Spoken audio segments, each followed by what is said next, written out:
to introduce you to Dr. Bill Maples and Jennifer Krippner from the Institute of Healthcare Excellence.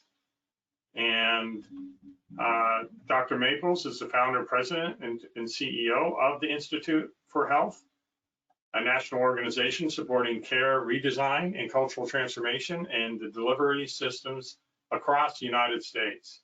Dr. Maples earned his undergraduate, master in pharmacology and medical degrees at the University of Wisconsin-Madison, and completed his residency and fellowship at medical oncology at the Mayo Clinic Graduate School of Medicine. Very impressive. He's practiced medical oncology for 25 years at Mayo Clinic and helped lead the Mayo Clinic quality, safety, and experience journey, after which he served as Senior Vice President and Chief Quality Officer at Mission Health in Asheville, North Carolina, where he helped Mission Health navigate a cultural transformation and become a top-ranked U.S. health system recognized for its impeccable quality and safety. Welcome, Bill. And next we have Jennifer, Chief Experience Officer. Jennifer is a fierce advocate for connecting people, concepts, seen and unseen, that positively move the patient and employee experience forward. Her ability to inspire and lead and manage and mentor employees provides and providers and impact her community made her the perfect candidate and Chief Experience Officer at the Institute Healthcare Excellence. Jennifer is a graduate from the St. Benedict in Minnesota with a bachelor's degree in level studies in communication. Welcome, Bill and Jennifer. I'll hand it over to you now. Yeah, thanks, Jim. Well, Jennifer and I are delighted to spend some time with you this morning to reflect on this question, which is the title of our talk.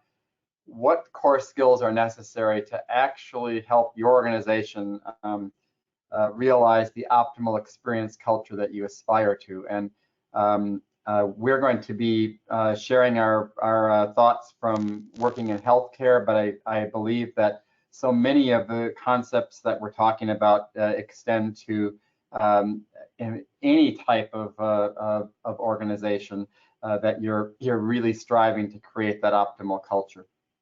The next slide, Jennifer. So just briefly, you know, by the end of our half hour together, we hope to touch on the importance of effective communication in creating a culture. So a lot packaged in there. This is about creating a culture. It isn't about a checklist of this best practice or this best practice or you should do this. This is how do you really move the culture? What levers, what communication levers are really the most important in building that culture and building relationships? And then we'll have a little bit of a time to experience some of the approaches to effectively gather information and jointly set an agenda and why that's important, as well as practice the skill of appreciation and gratitude, which is one of the most important levers in creating the culture that we're talking about. Next slide. One key point from today's discussion is that if you continue to do things the way that you have been doing them, chasing best practices and trying to implement tactical initiatives to move patient experience, you're likely going to have minimal success. This just shows the healthcare journey from 2007 through 2019, spending billions of dollars in creating optimal patient experience across the country.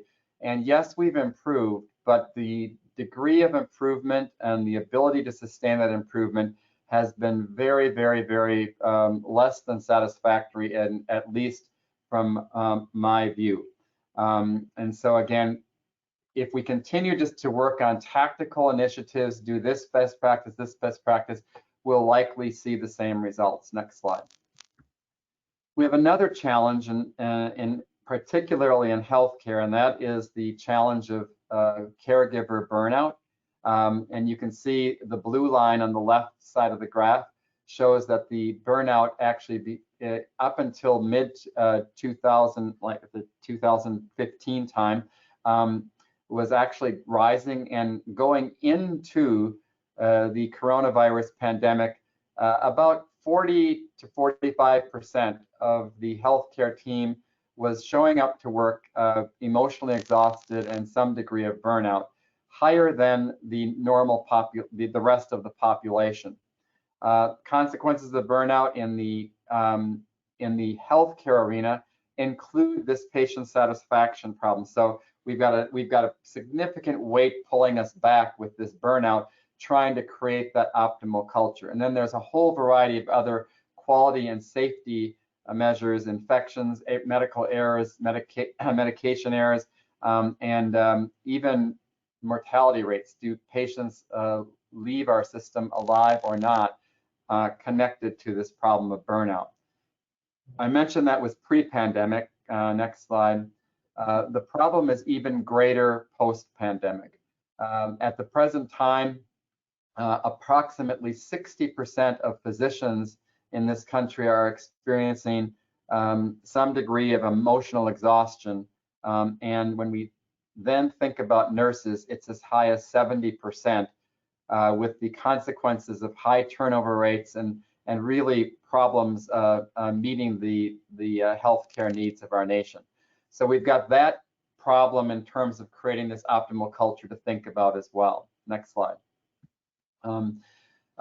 So when we think about what we really want to do, we would like to really score on the quadruple aim, which includes patient-centered care, delivering high quality with efficiency at the lowest cost possible. But the fourth aim here is to be certain that whatever we do, we put some joy back into the practice of medicine. And if you're not in medicine, joy back into whatever your team is working on for your mission. Next slide.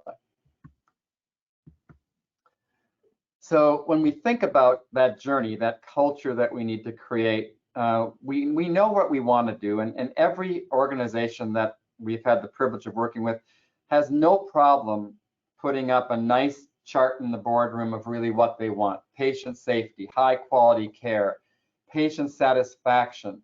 You know, we want to be certain we go across the continuum of care from before they enter the health system to after, so that we truly work on the overall health of the community, lower costs, and engaged physicians.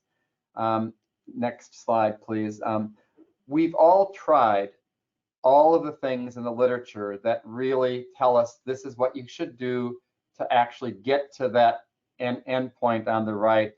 They're all great things, but they are not sufficient to actually drive us to reach that our goals on the right. So next slide. So what's missing? What do we need to do to actually help cultivate those things that we do in the middle there to truly come to fruition? And that's what we'd like to spend a few minutes on. Next slide. George X really, with a pretty simple formula, I think, if you think about what your organization really needs to accomplish here. So improvement is equal to the technical capabilities multiplied by the cultural capabilities. And I know in healthcare, we've spent a lot of time and money and effort on the technical capabilities. We talk about working on the cultural capabilities, but the interventions and the true initiatives spent on moving culture, it's a little bit softer, it's a little bit more elusive. So oftentimes we don't spend that much time. And I think the last time I went to school, anything times 0 is 0, or close to 0 is 0. So that ability to achieve that improvement, back to that first slide that I showed you, gee, we worked so hard, but we haven't really improved that much, is really linked to moving this cultural side of the equation. Next slide. And when we think about where we want to go, I mentioned that we're at about 60% at burnout, and burnout at its core is the impaired ability for an individual or a team to experience any positive emotions in the work that they're doing throughout the day. And we want to go from being burnt out to not only having zero burnout, but to truly be thriving. I really feeling I'm making a meaningful difference. I really look forward to coming to work. I really think our team is really working at peak performance. And to get to that thriving piece, that at its core is the ability to cultivate positive emotions in small doses frequently throughout the entire workday. That's how we need to actually move that cultural piece of the equation. Next slide. What positive emotions are we talking about? We're talking about all of those in the middle: joy, hope, gratitude, inspiration. All these things are in front of us every day, every encounter. We have to tap into them, because when we do, it gives us a little tiny engine to keep moving, that extra effort. And it also undoes any negative things that may have happened an hour before, a day before, things that might be dragging us down. Next slide. So we're going to spend our time focusing. There's a list here of things that we can do as leaders, as well as the caregiver team, to really tap into those positive emotions and create the culture. We're going to focus on 3 of them: recognizing emotion and responding appropriately. How do you do it? It sounds easy, but it's really key. How do you really gather information and jointly set an agenda? And then last, how do we really implement this skill of appreciation and gratitude into our daily work? So I'm going to turn this over to Jennifer to tackle recognizing emotion and responding appropriately. Great, thank you, Dr. Maples. Recognizing emotion and responding with what we call is relations, and I'm going to walk you through that. And as you think about that in the back of your head, just think through some examples when you have encountered other people, situations where perhaps it had been maybe a difficult conversation or point of tension in a conversation or relationship. So relations, here's what relations stands for: respect, empathy, legitimization, apology, trust, integrity, openness, naming, and support. And I'll walk through an example of each one for you. So when we think about respect, we really think about demonstrating appreciation for a patient or a colleague, another person's choices, behaviors, special qualities. Different phrases that you can think about could be, you've worked hard on this, or that was tough, you handled it well, really showing that respect for that other person.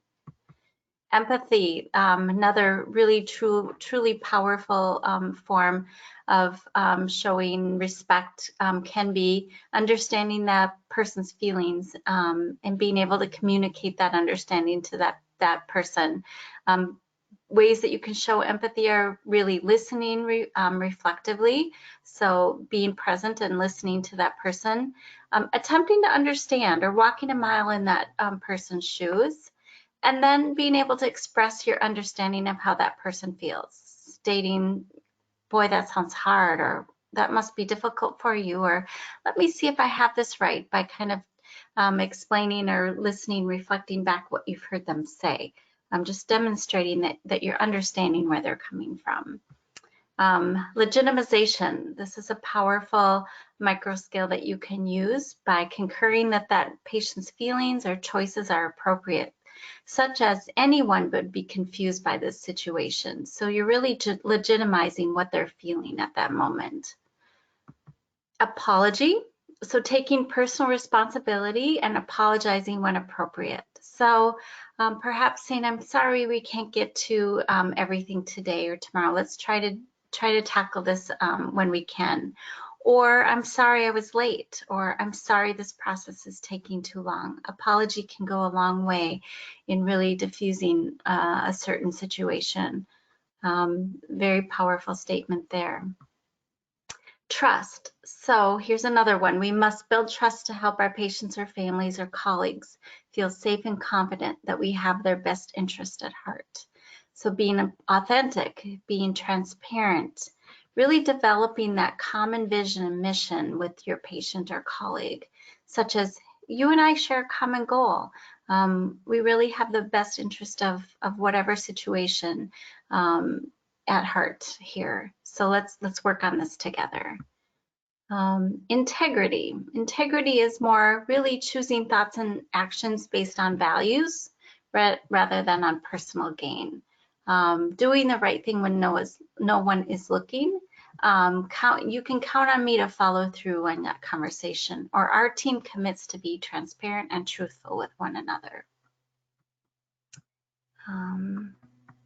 Let's see here.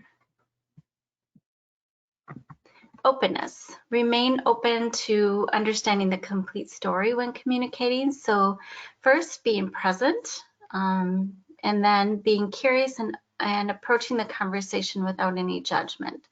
Really trying to seek to understand. And you can use phrases such as tell me more, or what else may be happening? Tell me more about the situation.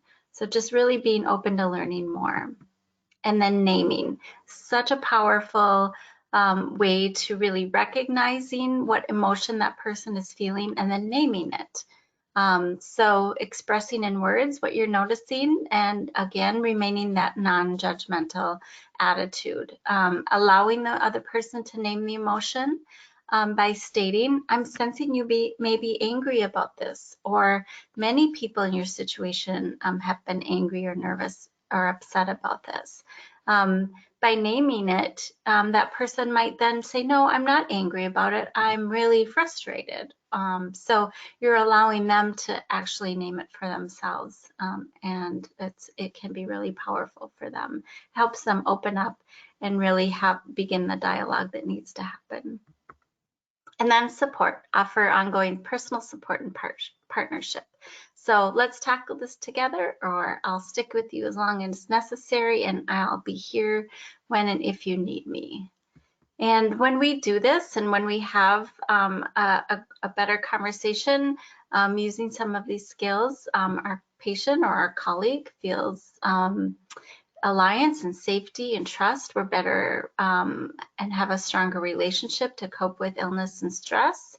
And we're better satisfied with that successful connection.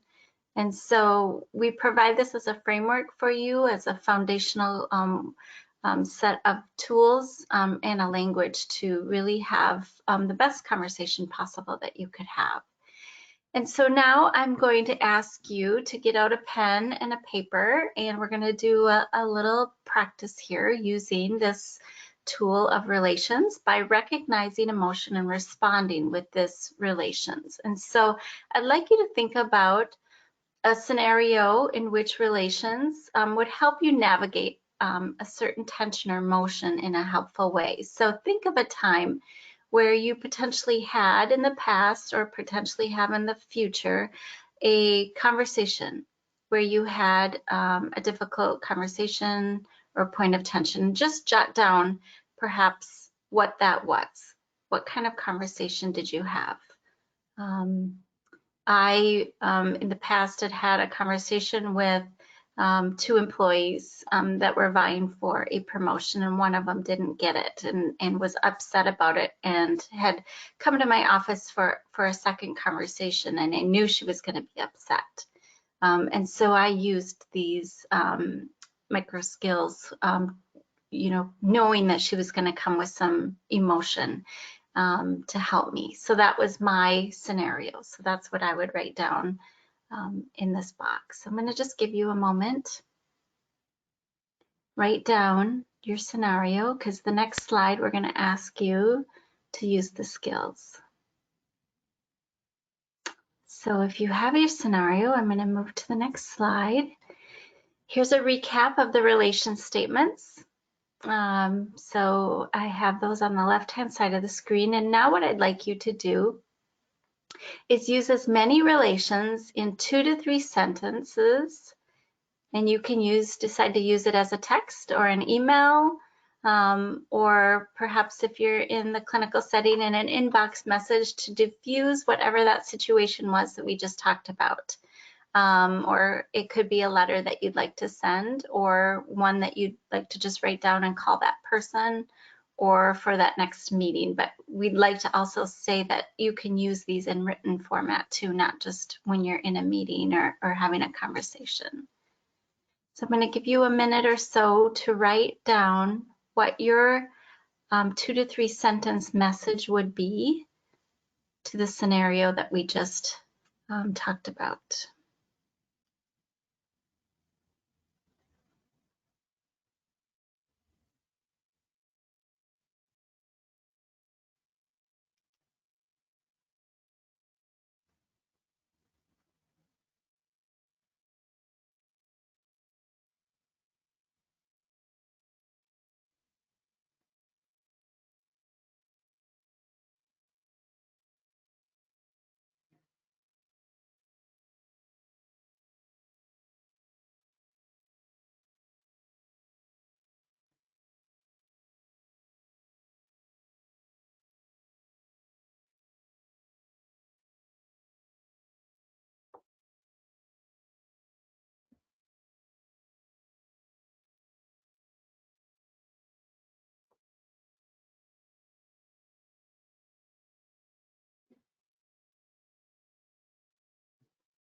All right, I hope you found that was helpful. Many other people have used this skill and have practiced using relations in a difficult conversation.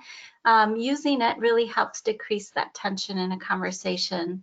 Also, by connecting to emotion in a deeper way really helps break down the barriers and helps build trust in relationships by really truly recognizing that emotion, coming into that conversation, using some of those supportive statements, such as legitimization or naming the emotion, using empathy and support, building that trust really can assist you in having the best conversation possible. It might not fix the conversation at the moment, but it can set you up to have a better conversation in the future as well. It really helps build that trust in beginning those conversations.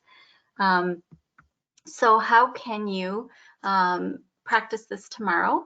One is just be more present. Notice when emotions are tension-filled and try to respond by maybe just using the naming in the relations. Just try using one of them, or practice using 2 or 3 of them tomorrow.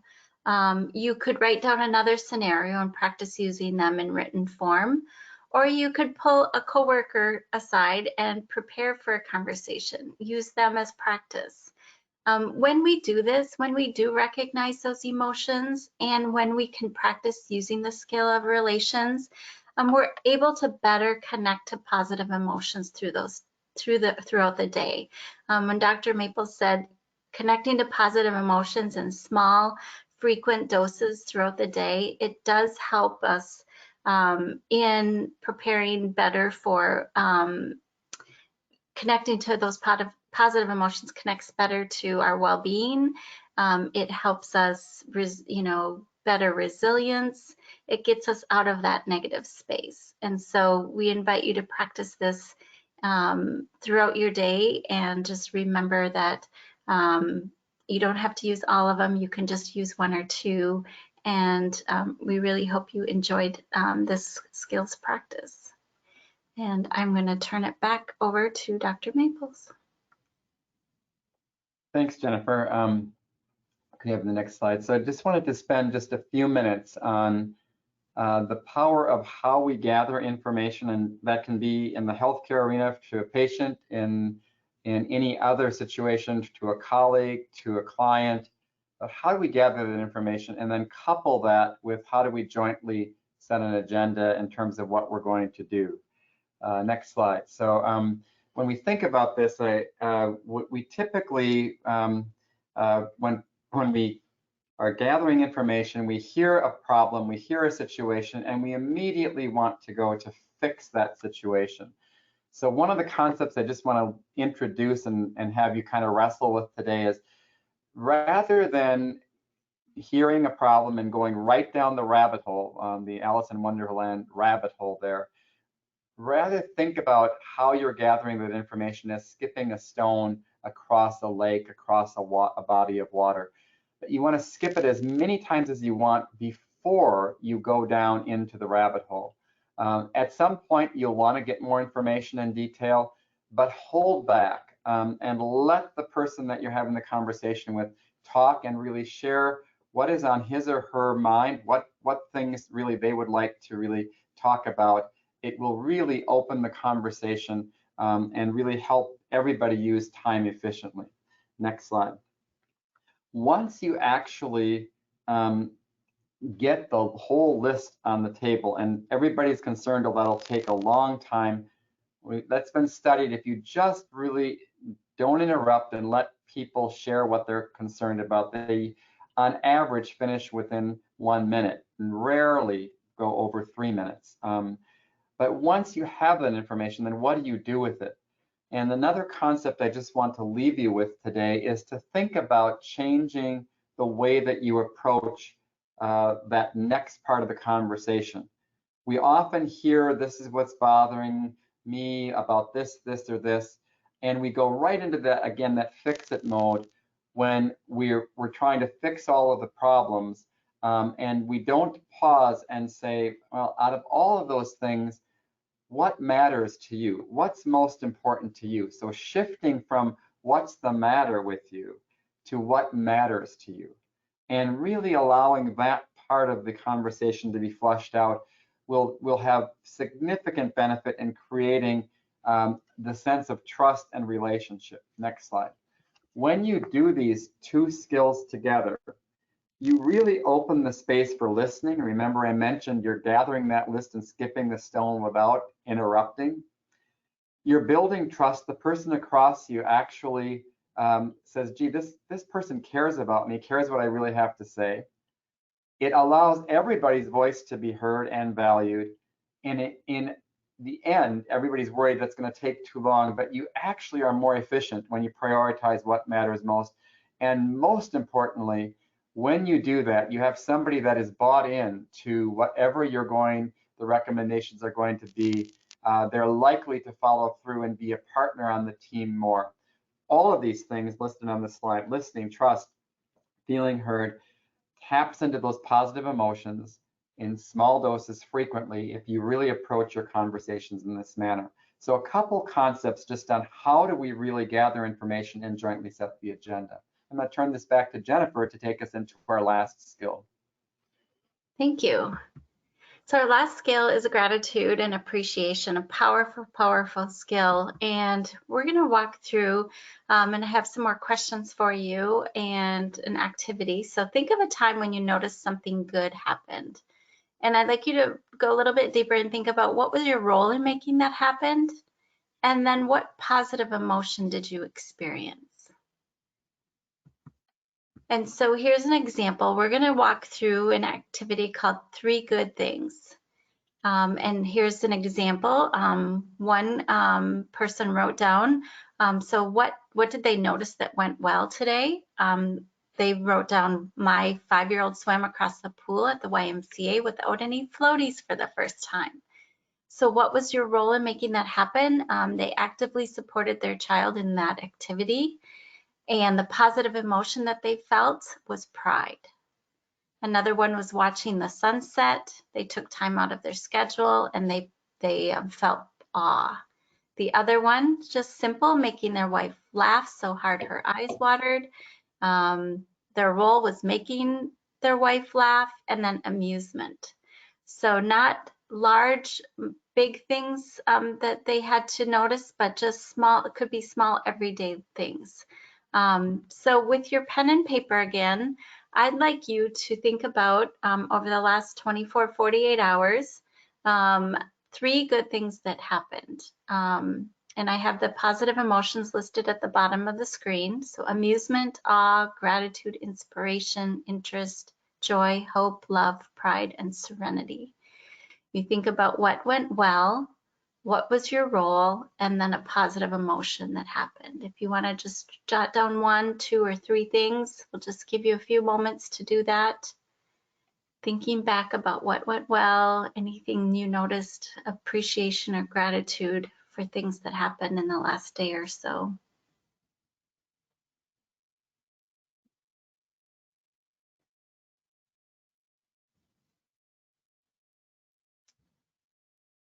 And then writing what your role was in making that happen.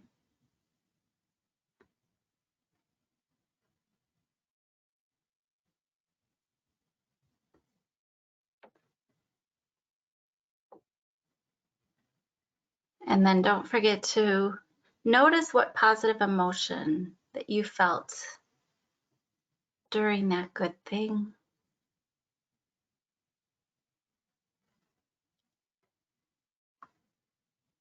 And as you think about those 3 good things, I'd like to talk a little bit about why we do this exercise and this activity. It's because when you think about at the end of the day, when you're driving home from work or closing your work day out, we typically don't think about, oh boy, that meeting went really well, or that interaction went really well, or that, you know, patient that I took care of, I did all those things really, really well.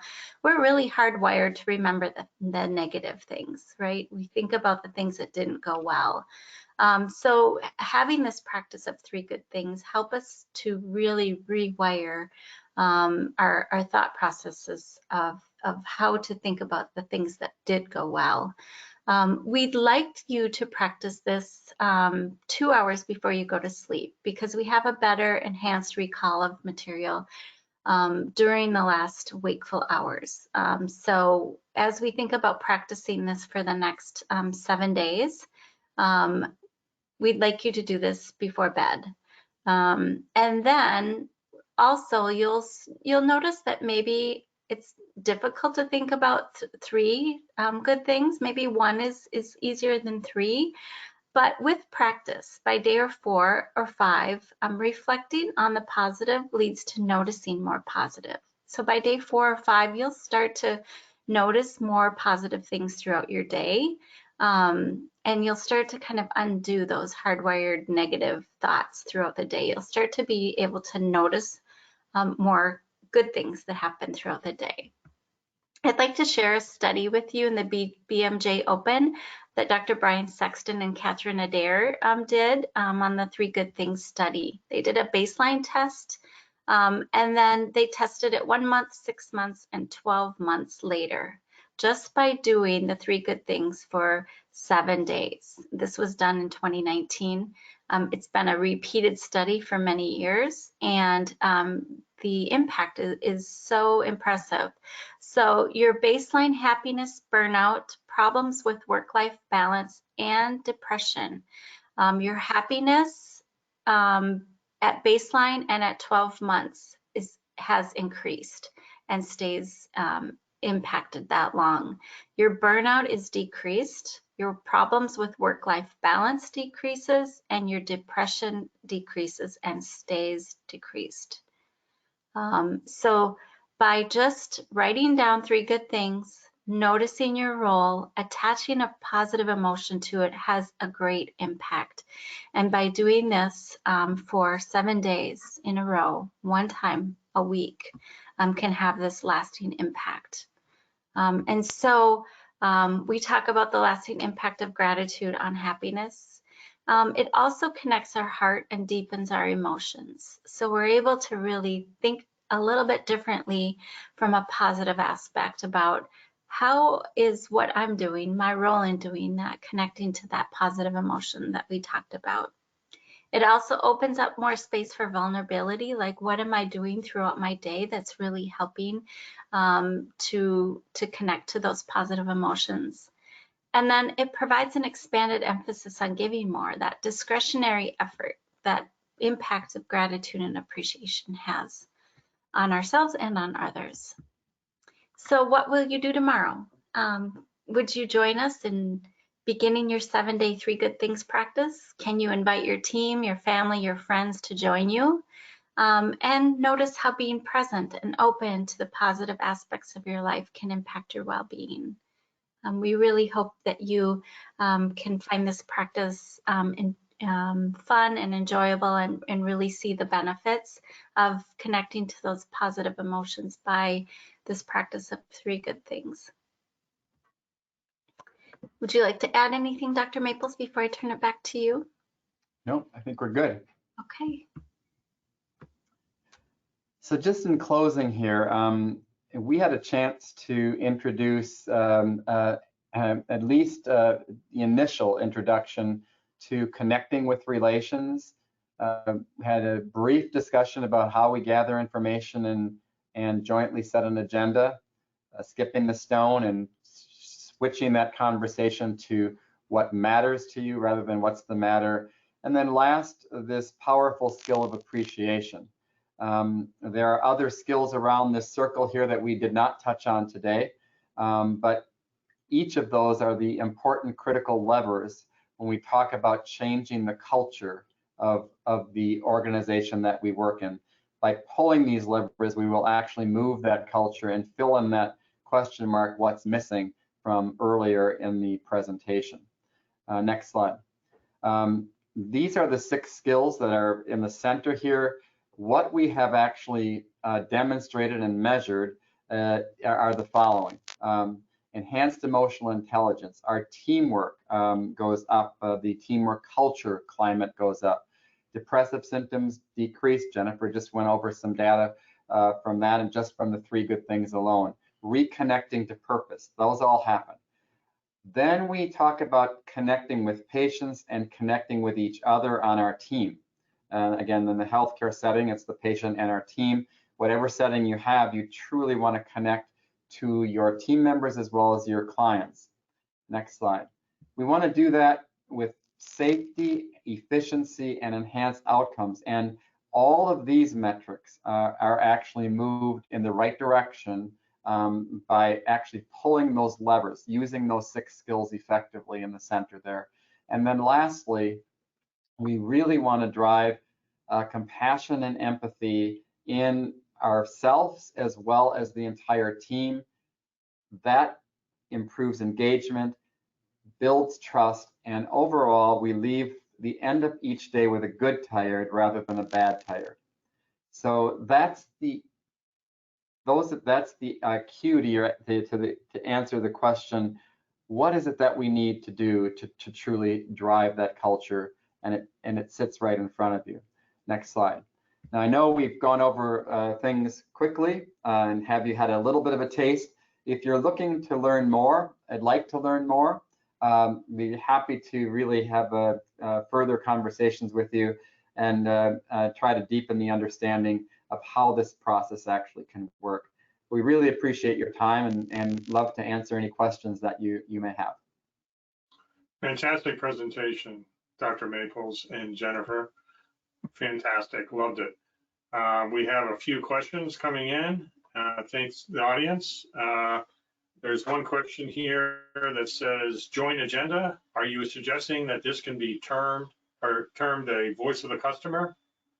And does the list include what is the meaning of the value add from the customer's perspective or point of view? Yeah, so second part, the value add, it absolutely does touch on that, because if we just give space to have the customer say, answer that question, what matters to you, you will get value add from that. They're not going to choose something that won't give value add to them. The key there is that it might not be the same value add to me, but if it really is their highest priority, they have other reasons of really why that is important to them and clearly fits into their value add equation. And Jim, the first part of the question, can you just repeat it quickly so I can, Jennifer, I can. Joint agenda, are you suggesting that this can be termed as voice of the customer? Oh, voice of the customer, okay. Jennifer, do you want to take that? Yeah, I think the joint agenda, there's a key piece in there that says joint. So yes, it is voice of the customer, and it is the voice of the other person as well, because it is joint. We want to make sure both voices are heard equally. Excellent, excellent. Another question here. They said maybe I missed the point connection of using the 3 good things to customer experience excellence. That's his question.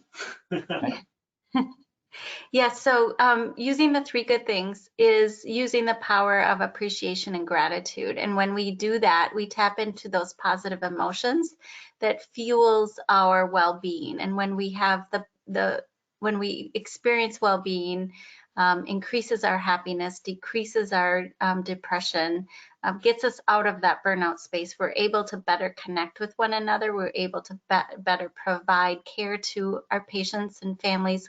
We're better off being a better team member. And all those things that Dr. Maples said around the wheel at that last slide becomes easier to deliver upon. Yeah, I just want to just add on that. If you remember way in the beginning of the presentation, so it's a great question. How does this all connect? It's critical. There is no possible way that you can actually deliver the optimal patient experience or customer experience if you or your team members are showing up to work in a negative space, in a burnt out space. It is simply not possible. You will try to drive all that experience in the right direction, and it'll come onto a great big roadblock. And so it's critical that we truly help ourselves and our team members get into that space that is going to allow us to really deliver the optimal experience. Great. And I think there's a follow-up question is pertaining to voice of the business and voice of the customer, and maybe a little differentiation in how these tools and techniques work in both of the, I mean, talking about voice of the customer, voice of the business. What's your perspective on that? Yeah, I'll just share, and then Jennifer, you may want to add to that. So I think it gets back to what Jennifer said, that this is joint. This is really about, yes, we need the voice of the customer, and oftentimes we miss that. We need the voice of the business as well. And then we have to have a negotiation of really what are we going to do and how are we going to tackle this. So often in healthcare, it's the voice of the doctor or the voice of the nurse that dwarfs the voice of the patient. And so when we have this conversation, which I think the question is getting at with our healthcare teams, so often they think, oh, this is just about the voice of the patient. What about our voice? And it's absolutely critically important, and in some ways more important, but you have to have a conversation about why you're going to do X, Y, or Z in the context of what's important to the other person. And that's the piece that we miss. We typically, often those conversations are really not balanced. And that would be my response. Jennifer, do you have anything else? Yeah, no, I think that's a really good point about kind of having that balanced conversation where both parties are heard and valued, and then you can negotiate what you're going to work on at that moment and what matters most. Mm-hmm. I think the risk of that too, Jim, is this. If we don't have a better balance, what happens is in the healthcare arena is that we have patients that leave and then they don't follow through and they come back and we label them as non-compliant patients. Well, they're compliant with the plan that they bought into, but they never had a chance to really be part of the plan that they brought into. And it happens over and over and over again. And so I would think the same sort of thing happens in the non-healthcare business world as well.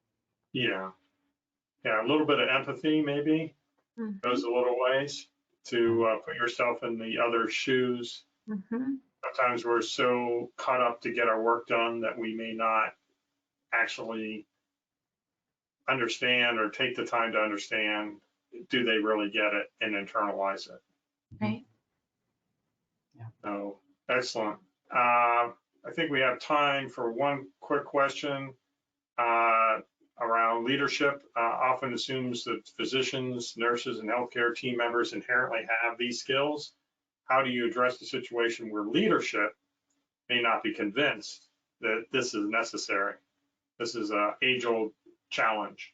Jennifer, you want to take that last one? It is a great question, and I think a lot of times,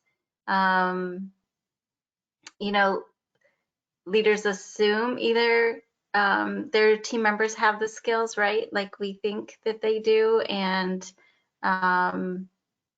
they just skip over it, right? And just assume that your teams are moving through the day to day. And I think it's when you have the leaders that are in tune with their teams and connected to their teams that really can see where those gaps are, and that's the important leadership team that can really say we really need to invest in our teams and jump on and help their teams really come to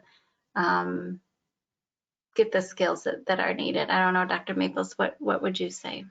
Yeah, I think, you know, it's a challenging conversation, but I think if you're wanting to have that conversation, just remember the slide of really showing the trajectory of improvement that we've had over the last 15 to 20 years. And leaders have started in the middle of that column with all the evidence-based initiatives. Simply, they're not working, and it's not because those are wrong. We just don't have the core skills necessary to execute and have those happen. So that's the type of conversation that I think we need to have. If we don't, we'll continue doing the same thing and having the same result. And you and I will be here, God willing, 10 years, and we'll have the same exact curve. So that's the conversation. It's a tough conversation, but that's the one that has to happen. Yeah, I agree with you 100% from what I can see. We are getting better overall. So the good thing is slow but sure. Thank you so much, Dr. Maples and Jennifer Krippner. Your fantastic presentation, very enlightening, and you know, you made it real, which was really special. So thank you so much for today, and look forward to many more insights from you in the future. Thank you. Great, thanks, Yeah, Jim. thanks, yeah, have a great day. Bye-bye. Great conference, yeah. Thank you. All right, fantastic presentation by Dr. Maples and Jennifer. Very enlightening. We look forward to seeing you at the top of the hour, where we'll meet James Feldman on using CX journeys to improve operations and customer experience. So we'll see you shortly at the top of the hour. Thank you.